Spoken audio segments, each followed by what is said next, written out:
שלום לכם, מפגש נוסף בתוכנית לא רק פרשת השבוע. מוזיאון ישראל מארח את בית אביחי. המפגש שלנו היום יעסוק באישה אחת, רבקה, ועוד עניינים כמו קדים ותאומים. במפגש היום יהיו איתנו עוד שתי נשים, הרבה דליה מרקס, פרופסור לליטורגיה, וגלית בנט דהן, אוצרת האומנות הקלאסית במוזיאון. מפגש מהנה.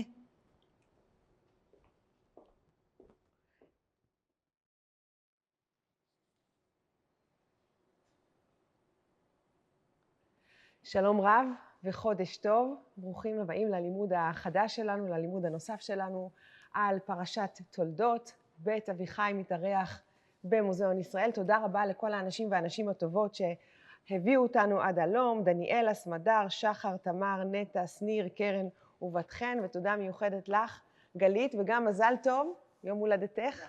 שלום רב. אנחנו ממשיכות בסדרה המיוחדת שלנו שבה אנחנו פוגשות את נשות בראשית, והיום בפרשת תולדות, הפרשה השישית בספר בראשית, אנחנו נפגוש את רבקה, את הדמות היוצאת הדופן הזאת שהיא אימנו השנייה, רבקה. את יודעת, אחד הדברים הנחמדים בלימוד של ספר בראשית זה שהכל חדש, איך אומרים, מהשקיות, חדש חדש. יש לנו בריאת העולם, האדם הראשון, הזוג הראשון, הילדים הראשונים, הברית הראשונה, הבכי הראשון, הכל ראשון. וגם בפרשה שלנו, וכל מה שקשור לרבקה שמתחיל עוד בפרשה הקודמת, יש הרבה דברים שהם פעם ראשונה. רבקה היא האישה הראשונה בעולם שנולדת. נשים בתנ"ך לא נוהגות להיוולד, אנחנו פתאום פוגשות אותה. רבקה היא הראשונה שנולדת, ואנחנו מלוות אותה לאורך חייה. נשים גם לא כל כך נוטות למות, אנחנו מלוות אותה לאורך חייה באירועים רבים של חייה. רבקה היא חלק מהאהבה הראשונה בעולם, יש לנו האהבה הראשונה בתולדות העולם, יש לנו הזוג המונוגמי הראשון והיחיד מבין האבות והאימהות שלנו.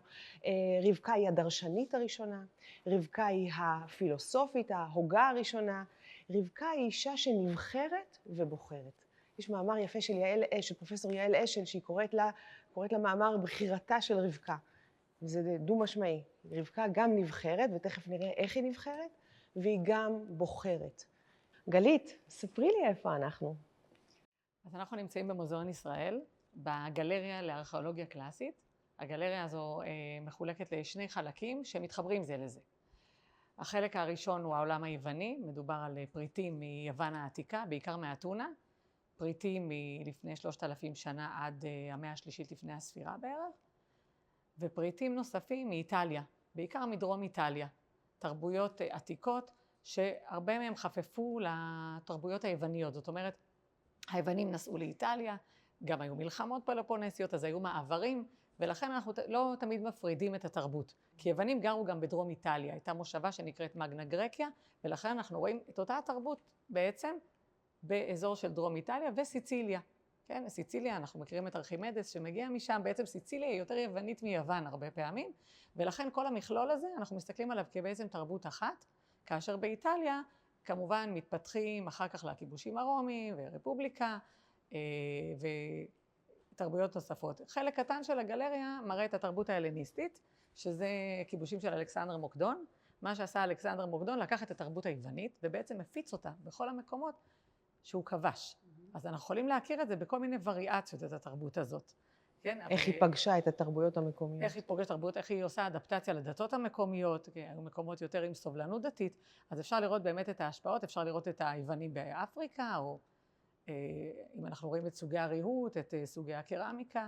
כן, הגלריה ברובה, כמו שאנחנו רואים, משופעת בכלים קרמיים, אז משם אנחנו באמת דולים את רוב הסיפורים שלנו, אבל יש גם פריטים כמובן מברונזה, חפצי אוכל, חפצי קבורה, באמת גלריה שאפשר ללמוד ממנה את כל סיפור החיים בעת העתיקה.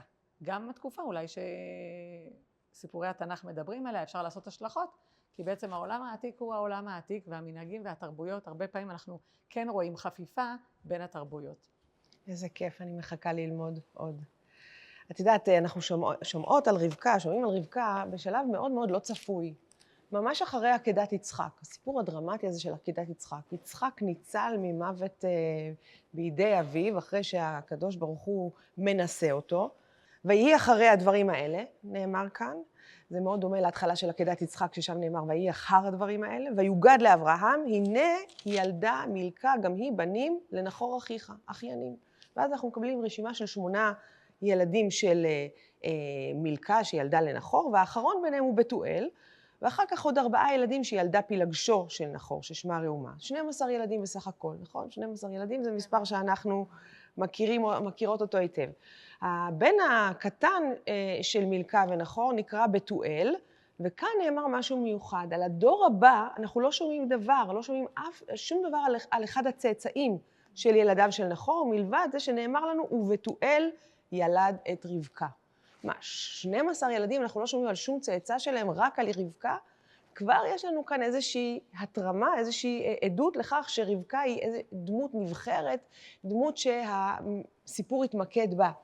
וזה גם מעניין הקשר שלה ליצחק, כן? יש כאן אולי ממש קשר לפני הלידה ליצחק, כי אנחנו שומעים על הסיפור הזה, שומעים על לידתה של רבקה בהקשר של עקדת יצחק, שזה בעצם הסיפור המרכזי על אבינו השני. אז אנחנו שומעים על רבקה ממש עם לידתה. וכמו שאמרנו, היא היחידה מהדור הזה, היא היחידה מבין האימהות שאנחנו מכירות אותה מלידה ועד מוות. במדרש בראשית רבה נאמר על הדבר הזה, ויהי אחרי הדברים האלה, מה זה אחרי הדברים האלה? אחרי הרהורי דברים שהיו שם. מי מהרהר? אברהם הרהר.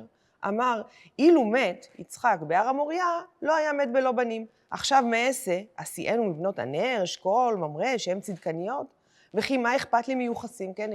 אם אני לא מצליח למצוא לו בת זוג שתהיה משלנו, מהמשפחה שלנו, אמר לו הקדוש ברוך הוא, אין אתה צריך, כבר נולד זוגו של יצחק, כן?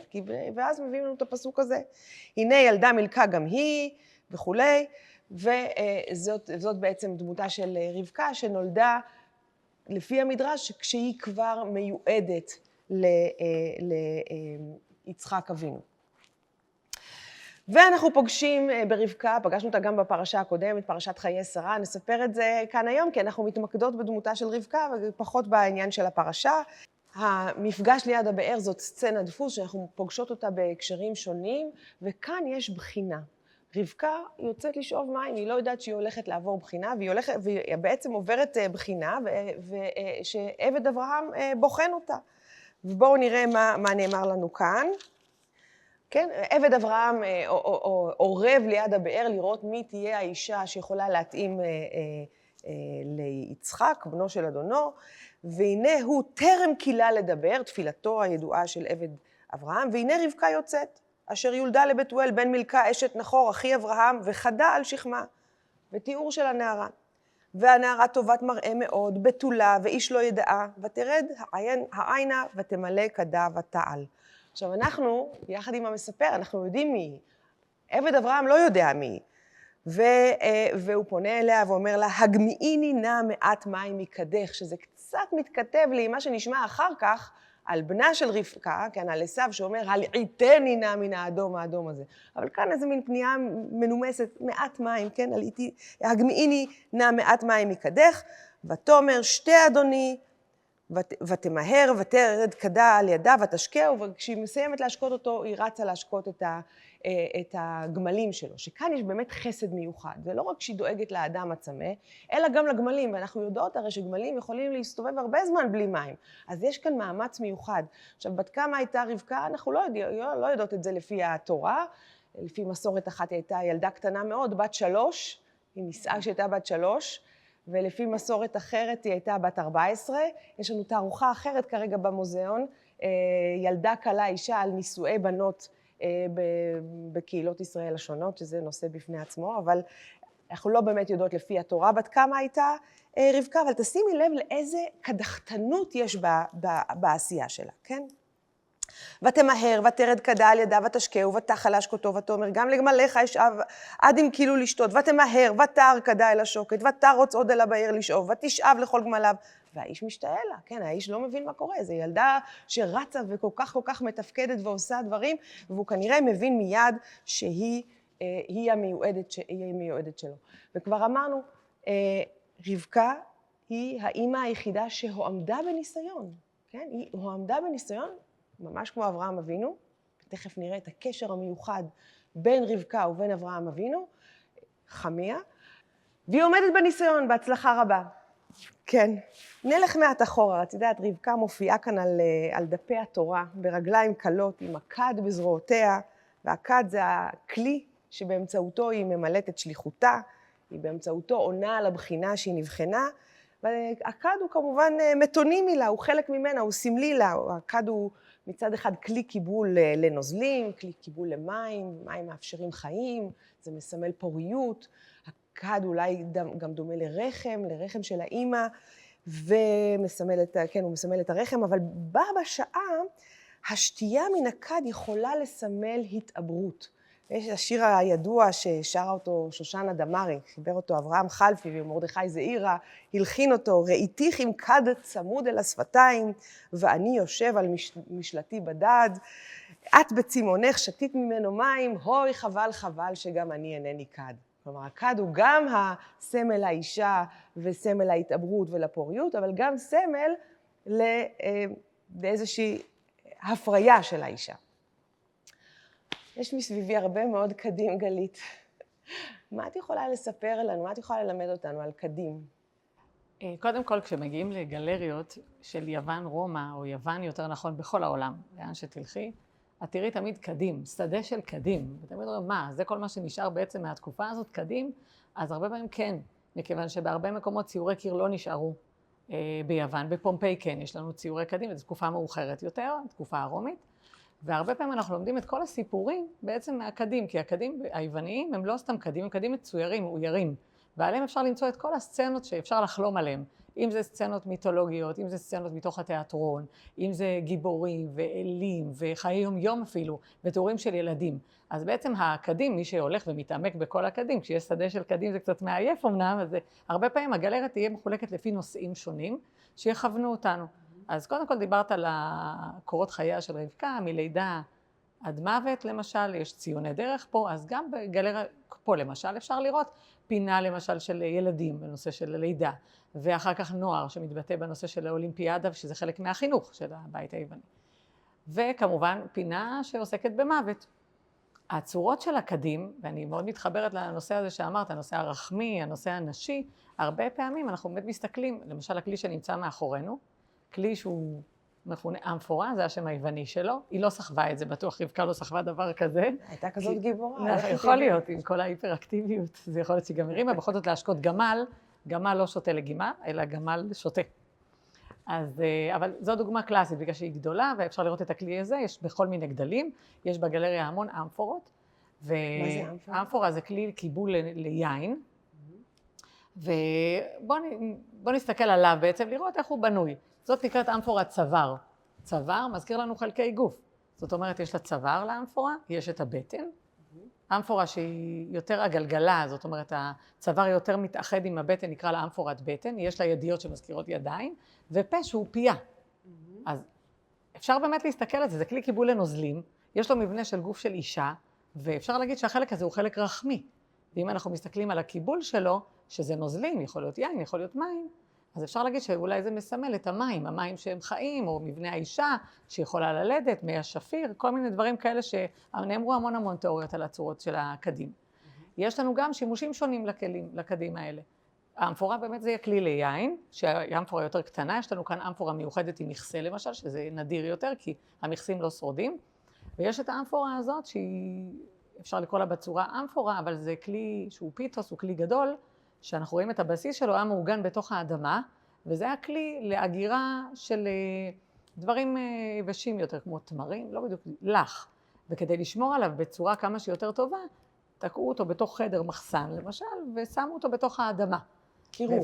משהו כזה, כן, לשמור על קירור, לא הקפאה, לא היה דבר כזה, אבל זה הדבר הכי קר שאפשר לשמור עליו. אפשר היה לשים זיתים, אפשר לשים גרגירי תבואה, וכלי כזה גדול. לא נראה לי כל כך נוח, אחר כך את צריכה ללכת מי שגר בבית שיש לו כלי כזה מפואר, כי אין הרבה כאלה מאותרים, אז יש לו אנשים שעושים את העבודה. אל תשכח שגם הכלי היה הרבה פעמים קבור בחציו באדמה.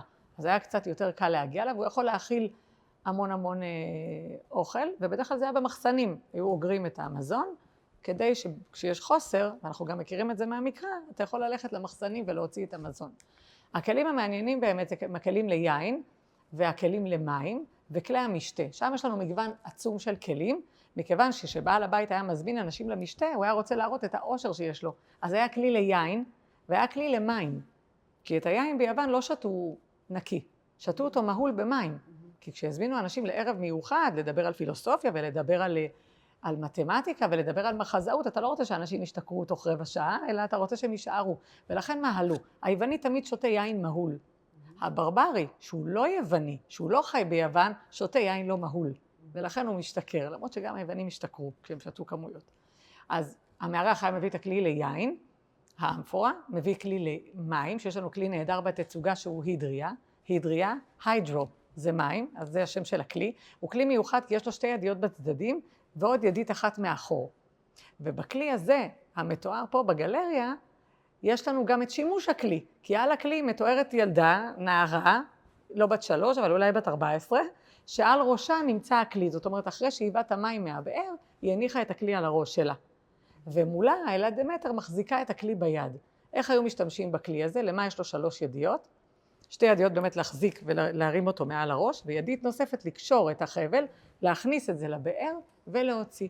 זאת אומרת, הכלים לא סתם מה שנקרא מהונדסים, אלא הם יש ממש אגרונומיה כאן. נכון, יש ממש מה שנקרא עיצוב כזה שנותן את האפשרות של השימוש בכלי בצורה נכונה. זה לא רק קישוטי, אלא יש פונקציה לכלי. כלים נוספים זה הגביעים. אז יש קיליקס שהוא גביע רחב מאוד, וגם בפנים הוא היה מאותר, כדי שמי ששותה יוכל ליהנות מהעיטור. יש סקיפוסים שזה כוסות, כן? וגם עליהם הרבה פעמים יהיו עיטורים. זאת אומרת, חגיגה של ממש של מגוון כלים, מצקות למזוג, כלים למזיגה. וכלי כמו לקיטוס למשל, שהוא לא כלי של משתה, הוא כלי לבוסם אולי או שמנים.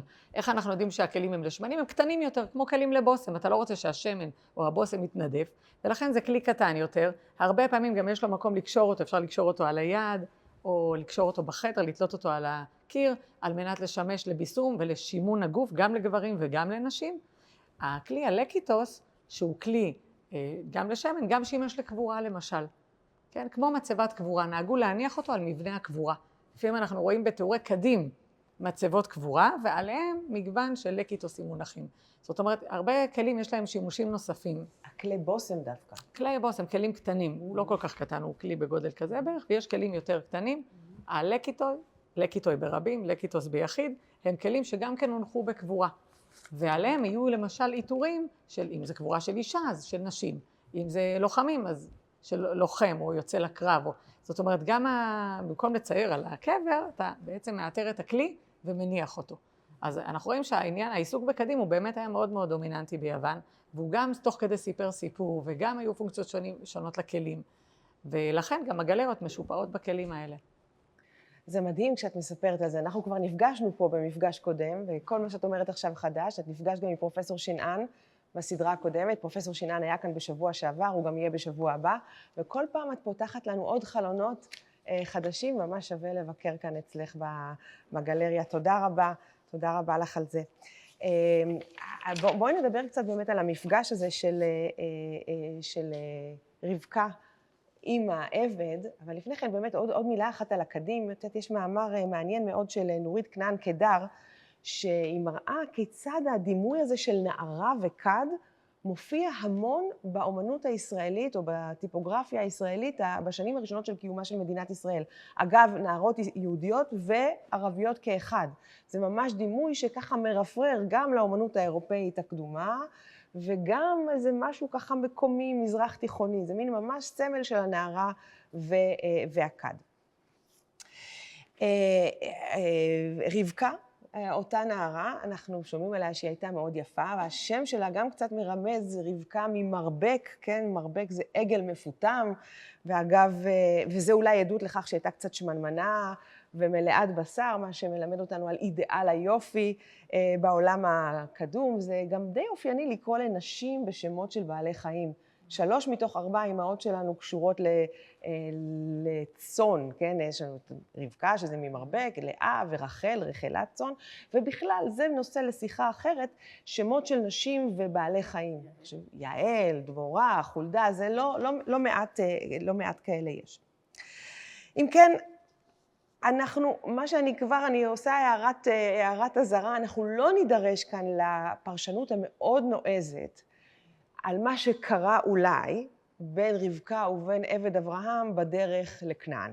כן? מי שרוצה או רוצה לקרוא על כך יכול להידרש לספרם הנפלא והקלאסי של פרופסור אביגדור שנהב ופרופסור יאיר זקוביץ', לא כך כתוב בתנ"ך. אנחנו נלך על המתכונת היותר צנועה, נקרא לזה אולי, כן?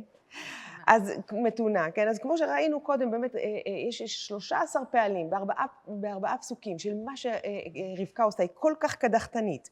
היא כל כך קדחתנית, רבקה היא גם הראשונה בתולדות העולם, ואולי היחידה ששואלים את פיה מה היא רוצה לעשות, כן? ויקראו לרבקה ויאמרו אליה, התלכי עם האיש הזה? ותאמר, אלך, כן? אלך. עכשיו, מה זה האלך הזה? עם מה זה מדבר לנו? מה זה מזכיר לנו האלך הזה? זה מזכיר לנו מה שקרה בדור שעבר, ההתגלות לאברהם, כן? לך לך מארצך וממולדתך ומבית אביך. וכאן הלך לך הזה של אברהם משוחח עם אלך של רבקה. כן? עכשיו, רבקה אפילו לא צריכה שיגידו לה לכי, היא הולכת מעצמה. יש כאן איזושהי תחושת משימה, איזושהי תחושת חיבור, איזושהי תחושת התגייסות של רבקה, והיא באמת זאת שלוקחת את עצמה ומוציאה את עצמה מבית לבן הארמי, הרמאי, הלא כל כך זכור לטוב, כן, ארמי עובד אבי, כן, הדמות שאחר כך יפעל לפגוע בבן שלה, היא מוציאה את עצמה, היא שולפת את עצמה מן המציאות הזאת ומעבירה את עצמה למציאות אחרת, ממש כמו אברהם אבינו, הולכת לארץ לא נודעת, הולכת בעקבות איזה מין משימה שאני הייתי חושבת איזה מין משהו מאוד עמוק שמוביל אותה, אולי היא לא יודעת למה, היא לא יודעת לאן בדיוק, אבל היא יודעת שהיא בדרך למשהו אחר, אבל רואים ממש את הנחישות שלה. אז תשימי לב שזה מאוד מעניין שלא יצחק מקביל לאברהם, אלא רבקה מקבילה לאברהם. הלשון היא מאוד מאוד דומה. ואנחנו רואים באמת, כן, נקרא לנערה ונשאלה את פיה, וכו', וכל הדבר הזה ללא קריאה אלוהית מפורשת, אלא מעקב אחרי צו הלב. והם הולכים בדרך, העבד ורבקה, ומגיעים אל המקום שבו נמצא יצחק, וכאן יש לנו רגע מאוד מאוד מיוחד, ממש רגע שכל סרט רומנטי יתעכב עליו הרבה. שימי לב. יצחק, אותו בחור שעבר טראומה נוראית, וגם איבד את אמו נוסף לכל. אז נאמר עליו, ויצא יצחק לסוח בשדה לפנות ערב. וישא עיניו וירא, והנה גמלים באים. ותישא רבקה את עיניה, ותרא את יצחק, ותיפול מעל הגמל. הוא נושא את עיניו, היא נושאת את עיניו, ויש איזה רגע של התחברות המבטים. החיים אחר כך לא יהיו פשוטים, יהיו כל מיני דברים, והסוף של רבקה ויצחק לא יהיה כל כך נפלא ומשמח אולי, אבל הרגע הזה של פגישת המבט, זה רגע מאוד מאוד דרמטי, הקליק, כן? עכשיו, מה בדיוק היא חשבה שמה? לא ברור, כן? כי השפה המקראית מאפשרת אין ספור קריאות ואין ספור פרשנויות. מה זה ותיפול מעל הגמל? מתוך כבוד, מתוך הלם, מתוך התאהבות פתאומית, מתוך איזה מין אובדן שליטה רגע, כן? היא זאת שכל כך מתפקדת ושולטת פתאום נשמטת מעל הגמל, או שהיא נופלת באופן אקטיבי? לא ברור. נפלתי ממראהו משהו. נפלתי ממראהו, כן, נפלתי ממנו, כן. ותאמר אל העבד, מי האיש הלזה ההולך בשדה לקראתנו? עכשיו, גם מה זה הלזה הזה? זה ביטוי של כבוד? או אולי ביטוי של זלזול, לא ברור לאן זה הולך, נכון? ויאמר העבד, הוא אדוני. ותיקח הצעיף ותתכס. עכשיו, אין לנו הרבה נשים שמתכסות בצעיף. יש לנו את תמר ויש לנו אותה. מה המשמעות של ההתכסות הזאת בצעיף? הרבה פרשנים, בעיקר פרשנים מודרניים יותר מסורתיים, אומרים, היא הצטנעה, כל הדרך היא הלכה, ואת יודעת, הולכים במסע, עם מכנסיים קצרים וסנדלים וזה, וכשהיא ראתה את החתן המיועד לה, היא ככה התכסתה בצעיף. זאת פרשנות אפשרית, אבל פרשנות אחרת, אולי קצת יותר נועזת, אומרת שהיא התכסתה בצעיף, כי זה מה שקלות היו עושות.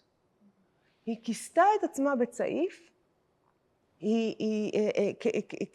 כמה שהיה החתן עושה לכלה.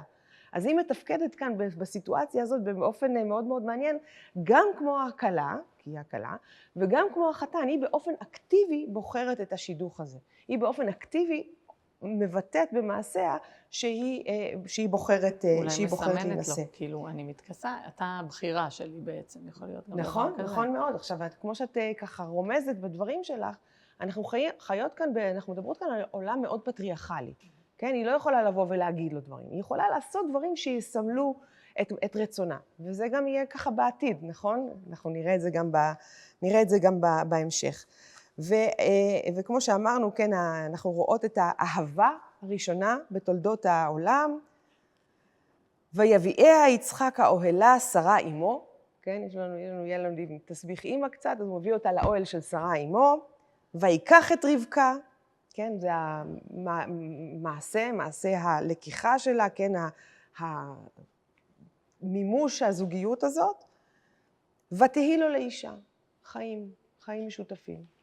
והדבר הבא, תראי, זה ההדרגה היפה יש לנו, ויאהביה. אהבה ראשונה בעולם, אהבה ראשונה בתולדות האנושות, הוא אוהב אותה. האם היא אוהבת אותו?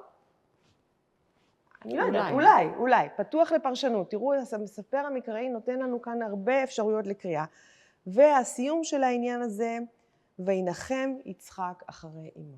כן, האדם המיוסר הזה, האדם הסובל הזה, האדם שעבר כל כך הרבה דברים מאוד מאוד קשים ואיבד את אמו, ניחם אחרי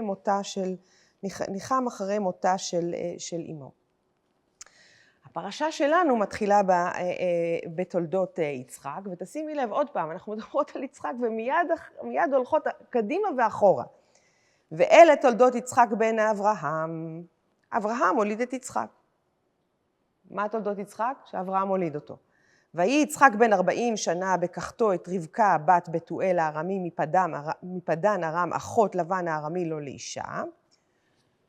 אנחנו לא שומעים הרבה על חייהם המשותפים, חוץ מזה שהוא ניחם אחרי מות אמו ושהוא אהב אותה, ואז יש לנו משהו מאוד מעניין. ויעתר יצחק לאדוני לנוכח אשתו, כי עקרה היא. ויעתר לו אדוני ותער רבקה אשתו. המוטיב הזה של האישה העקרה מופיע לנו לא אחת בסיפורי האימהות, כן, במדרש פסיקתא דרב כהנא, פרשה כ' נאמר, 7 עקרות הן, שרה, רבקה, רחל ולאה, ואשתו של מנוח וחנה, ומי העקרה השביעית? ציון.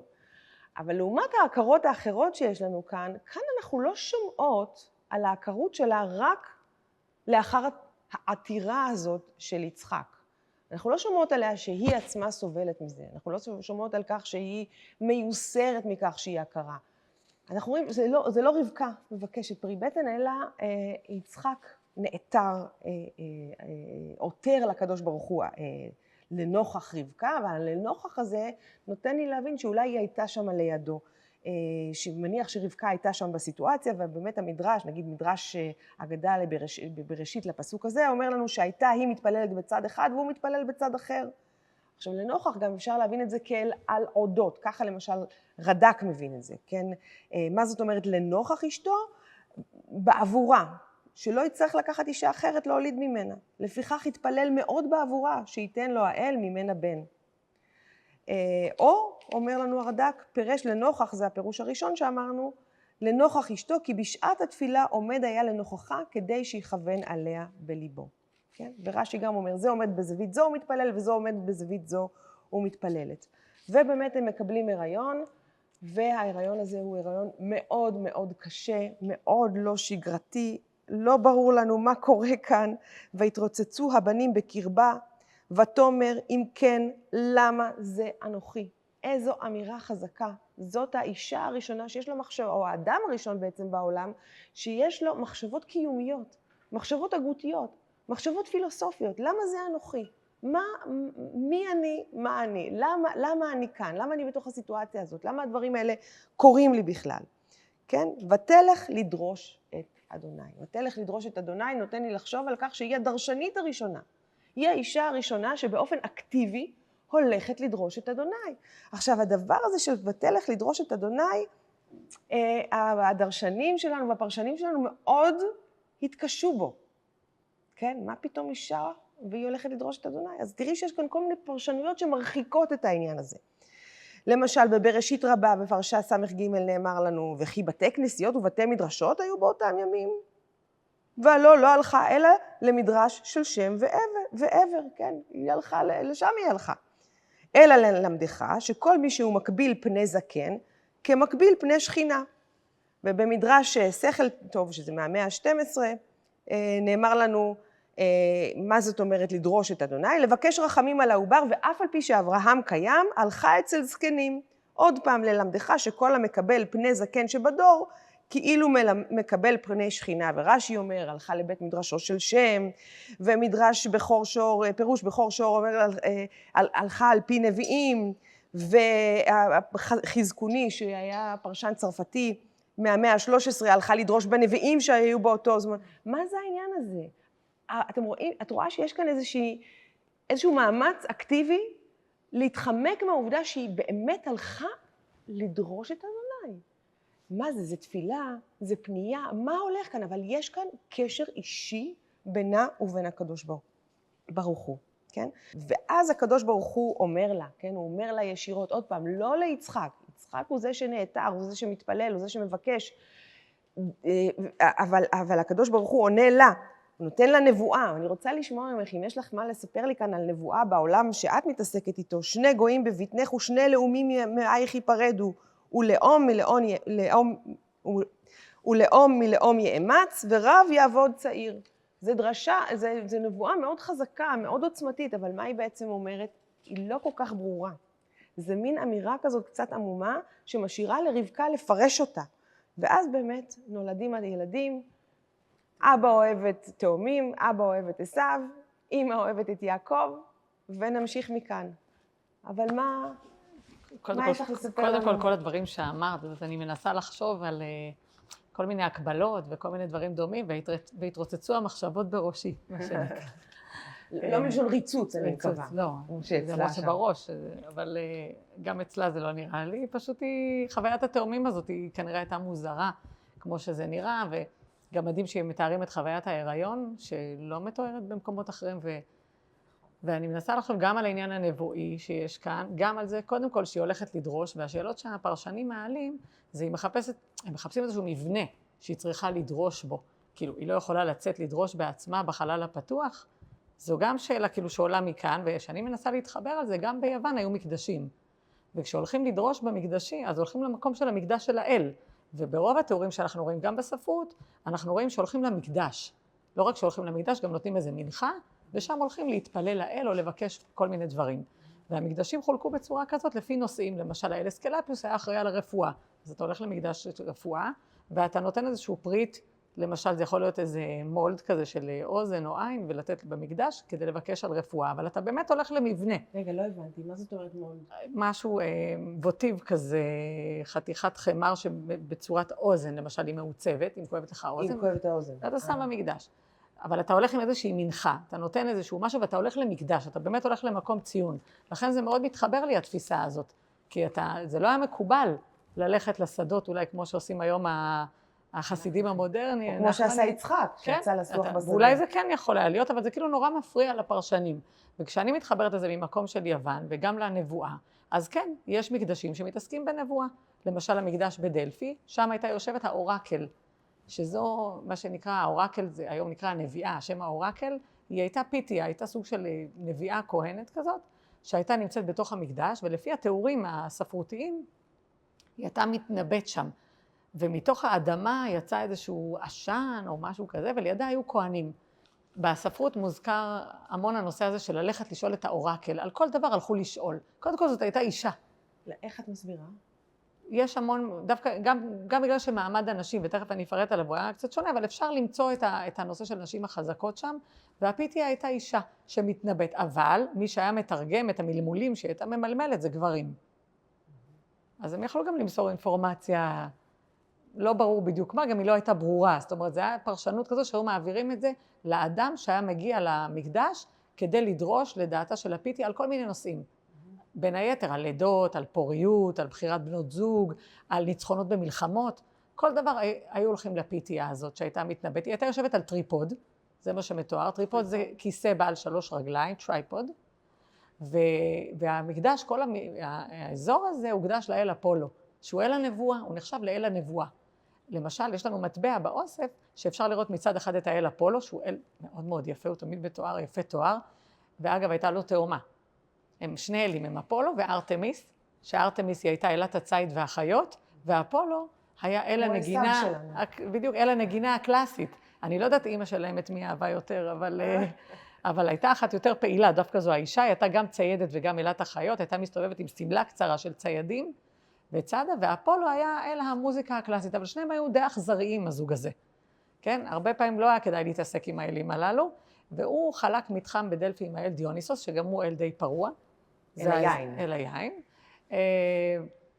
ובעצם באזור הזה הוא גם נחשב אל שהוא אל הנבואה.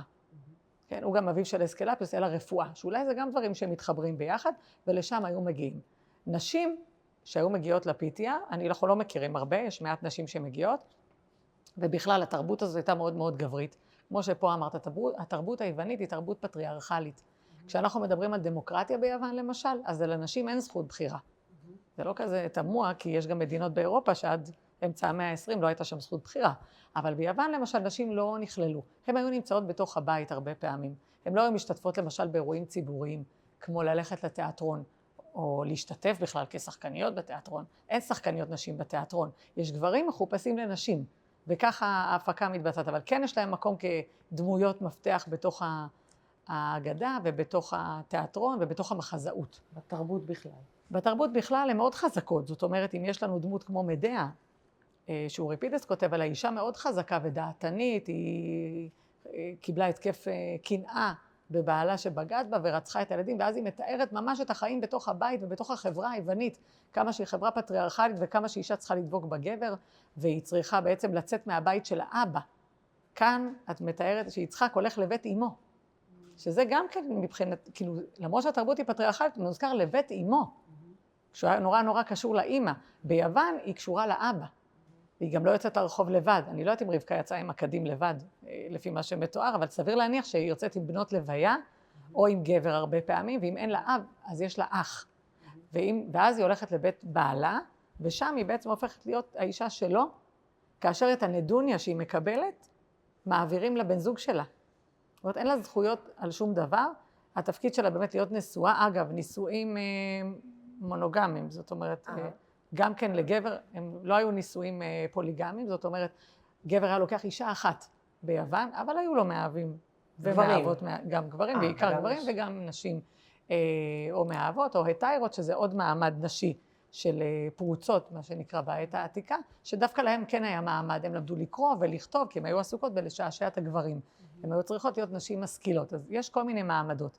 אבל האישה ההגונה היא של אבא שלה, או של אחיה, או של בעלה, ואם הוא מת, או שהיא מתגרשת, היא חוזרת לבית אביה. זאת אומרת, היא לא נשארת לבד אף פעם. אין לה איזושהי דעה משלה. היא אף פעם לא עצמאית. היא לא עצמאית, כן. יש אירועים מסוימים שאליהם היא מוזמנת. כמו יש חג הנשים, חג הטסמופוריה, שאנחנו מכירים את זה ממחזאות של אריסטופנס למשל, ויש לנו גם... ליזיסטרטה. נכון, חג הנשים או ליזיסטרטה, ששם יש גם נאומים מאוד יפים על נשים. אבל שם יש מרד של נשים. יש מרד של נשים, זה מרד סקס. כן, אולי זה הכוח היחיד שנשאר לה שם, למרות שהוא הולך החוצה, אבל בגדול זה כנראה הרתיע המרד הזה. רגע, אבל צריכה עכשיו לספר, כי כולנו במתח. מה זה מרד סקס? מתוך הדברים, הם פשוט אומרות, המנהיגה שלהם אומרת, מעכשיו אנחנו לא נותנות להם לגעת בנו, ולא להציץ עלינו. כי אולי זה גם מה שהגברים בעצם רוצים מאיתנו, חוץ מלהביא ילדים, זה ההנאה שיש להם מאיתנו בבית.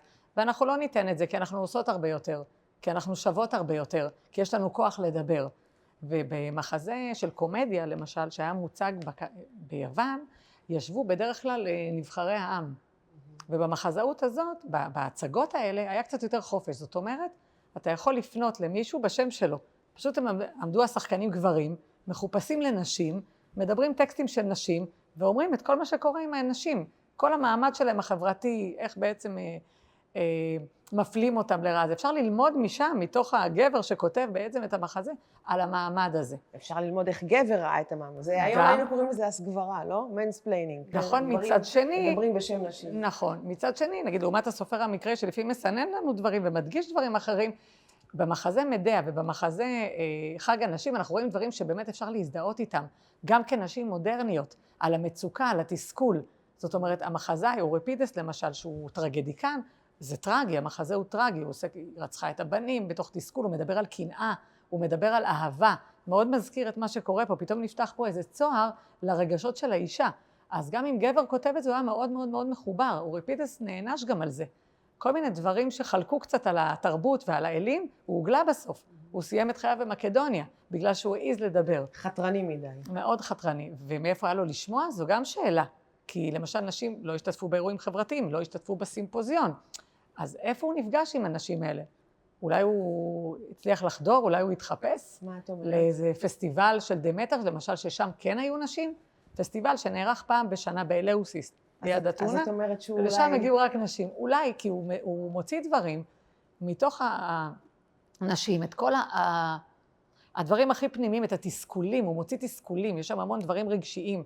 איך בעצם כן, הגבר רואה אותם, אבל הוא היה מודע, כי הוא גבר. אולי גם לא, אולי הוא גם היה הומוסקסואל, אולי הוא גם מתחבר יותר לצד הנשי. סביר להניח, כי רוב הגברים היו דו-מיניים, למשל, וכן התחברו אולי מהעולם הזה, אולי כן חלק מהם היו רגישים מספיק. אני מאמינה שמחזאי הוא רגיש מספיק, כי המחזאות שלו עד היום מצליחה. ומחזאות קלאסית מצליחה אם היא נוגעת, ואם היא קלאסית. אז את כל הטקסטים האלה אפשר לראות אותם גם בציורי האקדים. אנחנו רואים למשל אישה שמתוארת הרבה פעמים בתוך בית. אנחנו יודעים את זה כי יש למשל עמוד לידה, או איזה פריט ביתי שאנחנו יודעים שהיא נמצאת בתוך בית, או מחזיקה את הקופסה של הנדוניה שלה. זאת אומרת, אנחנו כן רואים הרבה פעמים תיאורים של נשים, אנחנו רואים שיש אלות, לא רק אלים גברים, אלא גם אלות הרבה פעמים, ואלות מאוד מאוד חזקות, ואנחנו כן שומעים על דמויות כמו אפיתיה, שהיא דמות מפתח והיא נשית, מאוד בתרבות היוונית, אנחנו שומעים על טיירות חשובות, לפריקלס, שליט אתונה, הייתה פילגש שהיא בעצם הכתיבה לו איך לנהל את המדינה. הוא שמע בקולה. זאת אומרת, זה לא מצוין שהן טיפשות או משהו כזה חלילה, אלא פשוט יותר מבחינת צניעות, יותר מקומן הוא בבית, יותר מקומן הוא בגידול הילדים. אז אפשר למצוא באמת קצת אקוויוולנט למה שרבקה, שהיא נחשבת יותר אולי פורצת דרך או מוארת באור, שמראה את הדברים הפנימיים יותר, דברים שפחות התנ"ך מתעסק איתם, כמו הרגשות שלה, או מה קורה לי בהיריון, דברים שאותי אישית גם מאוד מאוד מעניינים, כי... נצחיים, פותח, נכון? כן. כי זה משהו אנושי. נכון, שאנחנו מתמודדים איתו עד היום. כן. וואו, זה מאוד מעניין מה שאת מספרת. אני חושבת על תחילת דברייך, שדיברת על האורקל מדלפי, כן? אז גם כן, יש כאן דיבור, את אומרת, לחישות, כל מיני דברים שלא ברור, והיה צריך לתת להם פירוש. כאן במקרה שלנו ברור מה הקדוש ברוך הוא אומר לרבקה, אבל לא כל כך ברור איך לפרש את זה. מה זה רב יעבוד צעיר? מי צריך לעבוד את מי כאן?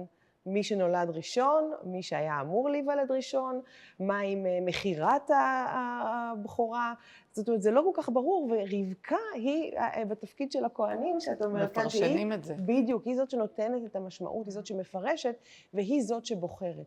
עכשיו, יש כאן באמת סיפור שהוא קשה, אנחנו לא יכולות להתחמק מזה, שתינו אימהות, ואני חושבת שגם הרבה מהצופים שלנו הורים, זה קשה, יש הרבה דרמות משפחתיות, ויש לנו כאן אימא שמעדיפה בן אחד, קוראת לו בני, היא אף פעם לא מתייחסת בעצם לעשיו, אחד על אחד, כן, בגוף שני, ויש לנו כאן אבא שאוהב את הבן השני, מוסבר לנו למה יצחק אוהב את עשיו, כי ציד בפיו, לא מוסבר לנו למה רבקה אוהבת דווקא את יעקב. וזאת באמת שאלה מעניינת, למה רבקה אוהבת את יעקב?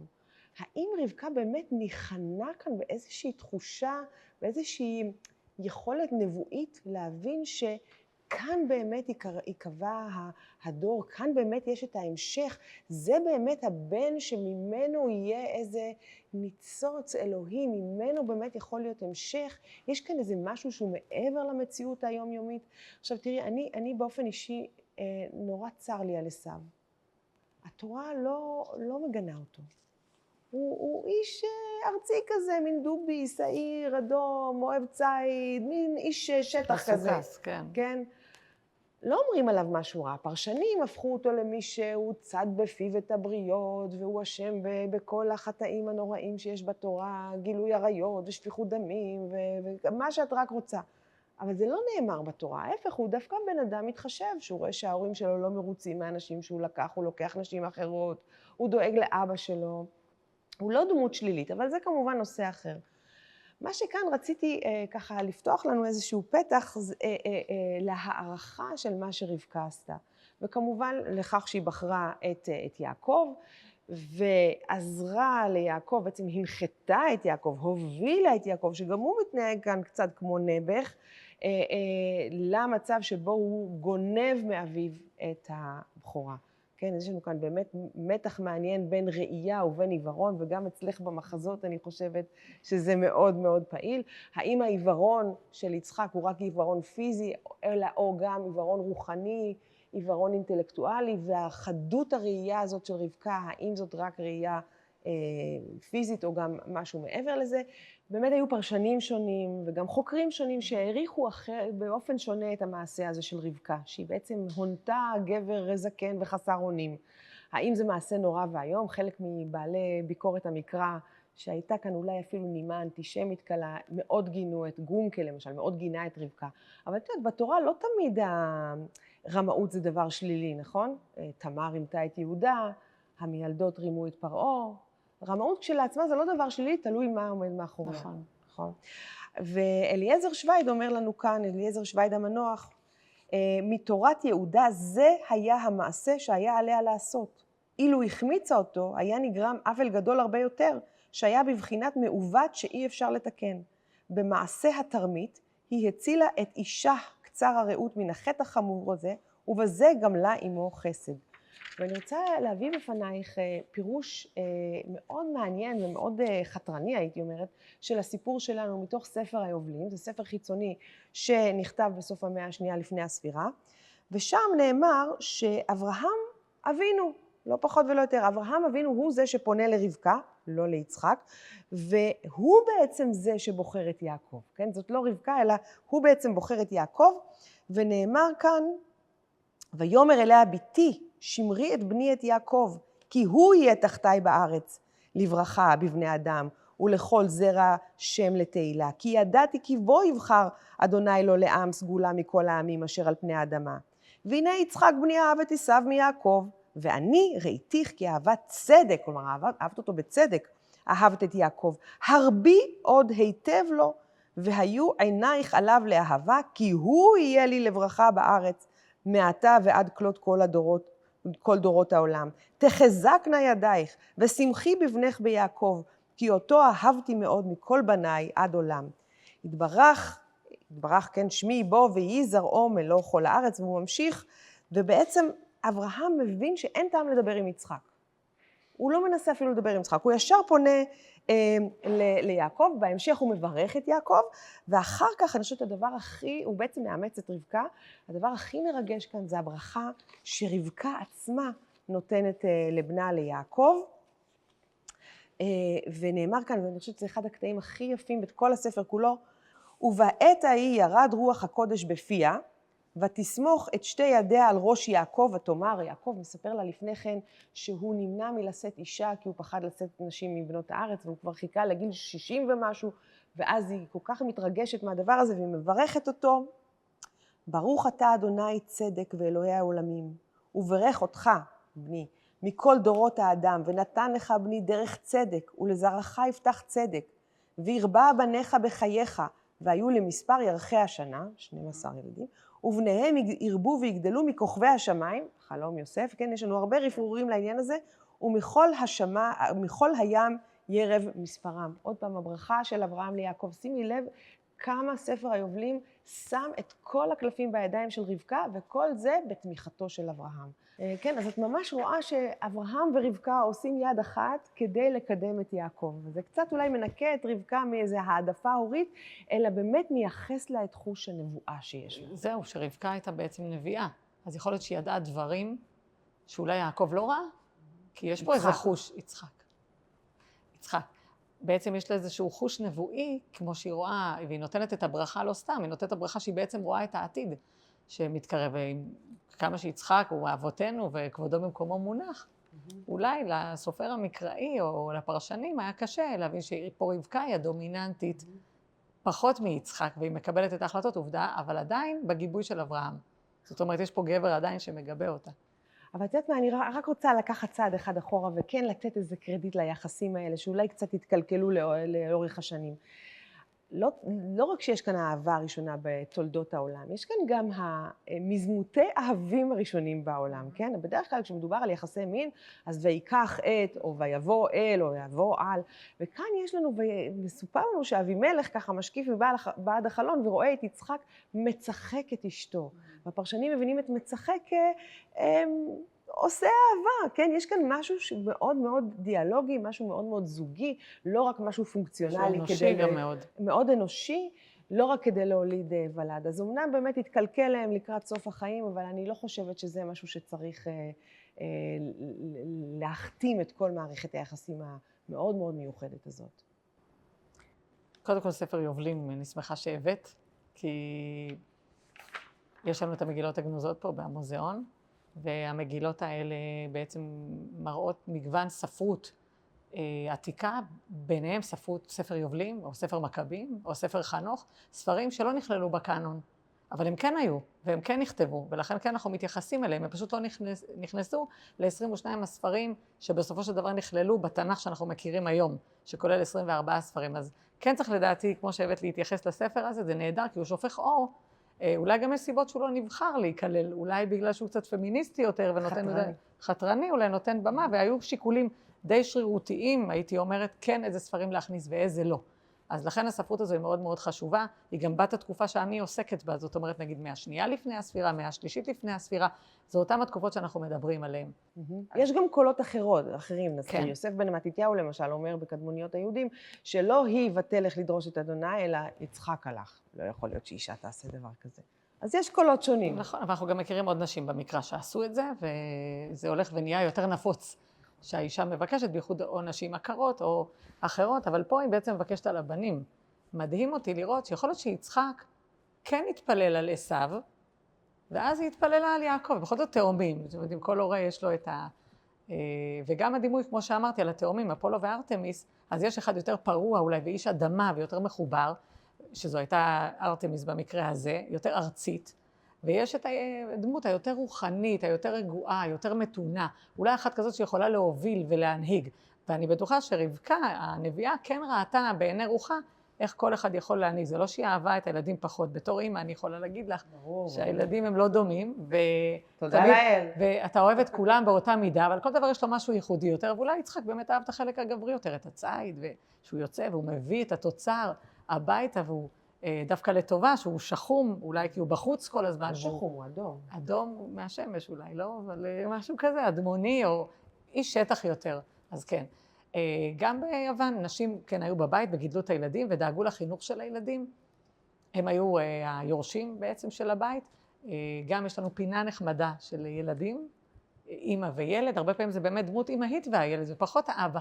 הגרעין המשפחתי הוא אם וילד. הרבה פעמים אנחנו רואים את זה מתרבויות קדומות יותר, שאם וילד הם הגרעין המשפחתי העיקרי. זאת אומרת, כן אנשים מתוארות כאן עם הילדים, או ילדים משחקים, או אפילו יש לנו כאן כלי. בעצם ילד שנולד, האמא הייתה צריכה להעניק אותו, להאכיל אותו, לא תמיד היא גם יכלה. אז יש לנו כלי נחמד, שהוא כלי האכלה לתינוק.